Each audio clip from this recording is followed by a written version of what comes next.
नमस्कार आप सभी को। आप सभी का फिर से स्वागत है द्वितीय सोपान के दूसरे पाठ यानी कि दूसरे अध्याय रोगों को चक्की में पीस डालना। 1910 में एक प्रातः जब श्री हेमांड पंत साईनाथ के दर्शनों के लिए मस्जिद गए तो उन्हें हाथ मुंह धोकर चक्की पीसने को तैयार देखा। टाट के टुकड़े पर आटा पीसने की चक्की रखी थी और सामने एक और गेहूं पड़े हुए थे। साईं ने कुछ गेहूं चक्की में डाले और चक्की पीसना आरंभ कर दिया।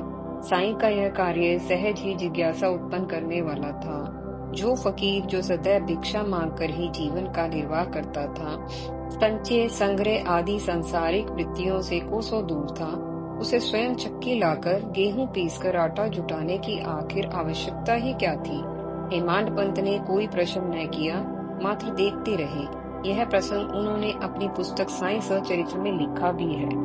उस समय साईं के सम्मुख जो लोग बैठे थे, सभी के मन में यह स्वाभाविक जिज्ञासा थी कि साईं आटा क्यों पीस रहे हैं, परंतु साईं के शणे रुष्टे शणे तुष्टे वाले स्वभाव के कारण पूछने की हिम्मत कोई नहीं कर पा रहा था। बाबा द्वारा गेहूं पीसने का समाचार शिरडी में फैला तो उनकी यह लीला देखने के लिए उत्सुक स्त्री पुरुष शने शने मस्जिद में जमा होने लगे। बाबा को श्रम करते देखकर 4 स्त्रियां उनके पास आई। हठ पूर्वक उनको उठाकर वो स्वयं आटा पीसने बैठ गई। ऐसा कर पाने के पीछे कुछ तो उनकी निडरता कारण रही और कुछ यह विचार कि बाबा हम ही लोगों को बांटने के लिए गेहूं पीस रहे होंगे, क्योंकि भिक्षा जीवी होने से तथा एकाकी और संचय रहित प्रवृत्ति के होने से उनके स्वयं गेहूं पीसने का कोई और कारण स्वाभाविक नहीं था। साईं स्वयं को उस कार्य से हटाए जाते देख पहले जरा क्रोधित हुए, फिर उनका प्रेमा भाव देखकर मान गए। चारों स्त्रियों ने मिलजुल कर जोर जोर से सारे गेहूं पीस डाले। बाद में पीसे हुए आटे के 4 भाग कर वे चारों अपने अपने भाग का आटा उठाने लगी। तब साईं ने उन्हें डपट कर कहा, तुम लोगों का दिमाग फिर गया है क्या? तुम इस किसके बाप का माल समझकर यह सब उठाए जा रही हो? इसे किसी कर्जदार का माल तो नहीं समझ लिया ना? फिर तनिक संयत स्वर में कहा, अच्छा ऐसा करो, इस आटे को गांव की मेड़ सीमा पर बिखेर आओ, जाओ। श्री हेमांड पंत की समझ में तो चक्की ही पीसने का रहस्य नहीं आ रहा था। अब सारी मेहनत को बेकार कर पीसे गए आटे को गांव की मेड़ पर डलवा देने की बात तो बिल्कुल ही ऊपर से निकल रही थी। तब साईं के साथ प्राय रहने वाले कुछ भक्तों से इस सारे माजरे के विषय में पूछा तो पता चला गांव में विषुचिका यानी कि हैजा का प्रकोप है। बाबा ने गेहूं के रूप में विषुचिका को पीस कर नष्ट किया है और सचमुच ही इस कार्य के बाद से गांव में विषुचिका का संक्रमण समाप्त हो गया। सामान्य रूप से देखने पर आटे और हैजे में कोई संबंध दिखाई न पड़ने से बाबा की यह हरकत समझ से परे होने के कारण पागलपन ही मालूम होती है, किंतु इस पागलपन के बाद से गांव में हैजे का प्रकोप शांत हो जाना इसे पागलपन से चमत्कारिक उपाय में बदल देता है। यद्यपि हेमांड पंत ने भी अपने ग्रंथ में इस घटना का अच्छा विश्लेषण किया है और यह बताया है कि चक्की में आटा पीसने के माध्यम से साईं अपने भक्तों के रोगों, कष्टों तथा दुर्भाग्य को पीस डालते थे। इस संदर्भ में उन्होंने कबीर और उनके गुरु से संबंधित एक कथा भी दी है और अच्छा विश्लेषण किया है। आइए देखिए। हेमांड पंत जी के अनुसार बाबा शिरडी में 60 वर्षों तक रहे। इस बीच प्राय नित्य ही उन्होंने चक्की पर आटा पीसने का कार्य किया। गेहूं के रूप में वे अपने भक्तों के पापों, दुर्भाग्यों, कष्टों और तापों को पीसा करते थे। चक्की के 2 पार्ट भक्ति और कर्म का प्रतिनिधित्व करते थे और चक्की की वह मुठिया जिसे हाथ में पकड़कर वह चक्की में घुमाई जाती है, ज्ञान का प्रतिनिधित्व करती थी। जैसे कि कबीर दास भी एक स्त्री को चक्की पीसते देखकर मनुष्य के भवसागर रूपी चक्की में पीसे जाने की पीड़ा का अनुभव किया था और कहा था, चलती चक्की देख के दिया कबीरा रोए, 2 पाटन के बीच में साबुत बचा न कोई। तब कबीर के गुरु ने यही उपदेश दिया था कि चक्की के केंद्र में जो ज्ञान रूपी दंड है उसे पकड़े रहो और केंद्र की ओर अग्रसर होते रहो। इस भवसागर रूपी चक्की से अवश्य ही बच जाओगे। विश्लेषण। मैं यहाँ इतना ही कहना चाहता हूँ कि गेहूं के रूप में रोग, कष्ट आदि को पीसे जाना मात्र एक ही प्रकार के से संभव है, भाव संकल्प शक्ति के बल पर।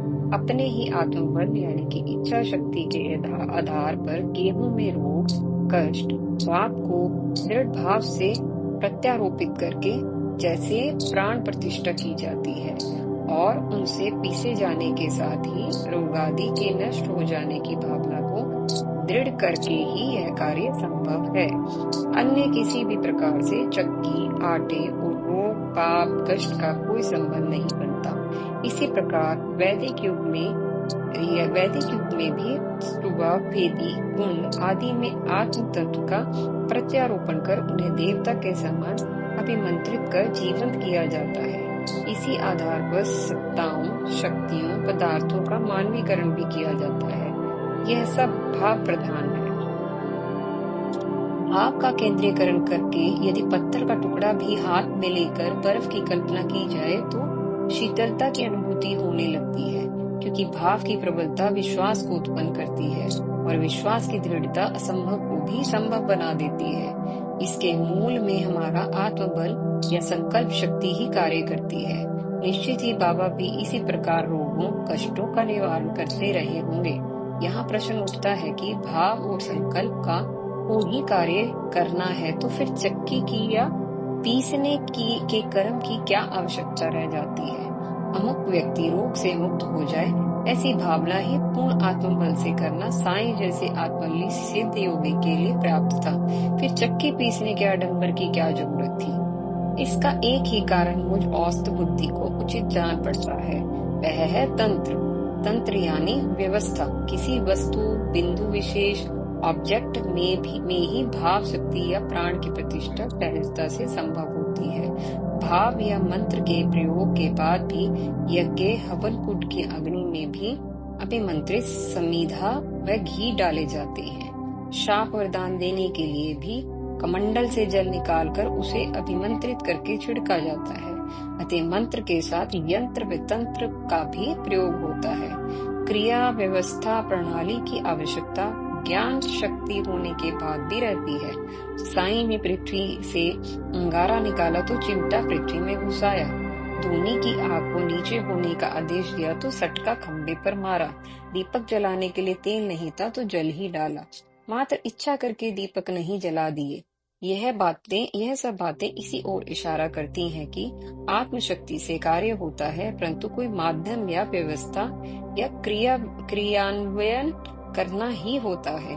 इसी प्रकार रोग, पाप, कष्ट दूर करने के लिए चक्की व आटे को ही साईं ने ऑब्जेक्ट यानी कि माध्यम बनाया होगा। चक्की और गेहूं को ऑब्जेक्ट बनाने के 3 लाभ भी थे।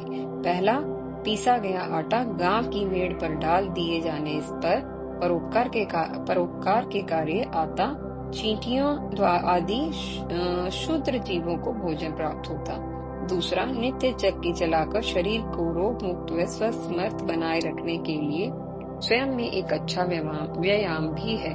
योगासनों व योगिक व्यायामों में तो चक्की, आसन, कठी, चक्र, क्रिया इसी आधार पर भी बनाए गए हैं। तीसरा, स्वयं नित्य श्रम करना अपने भक्तों को श्रम का महत्व समझाने व श्रम के लिए प्रेरित करने के लिए अच्छा उपाय भी था। शायद इसीलिए इस कार्य के लिए साईं ने चक्की को ही आधार यानी माध्यम बनाया, वरना किसी और को भी बना सकते थे।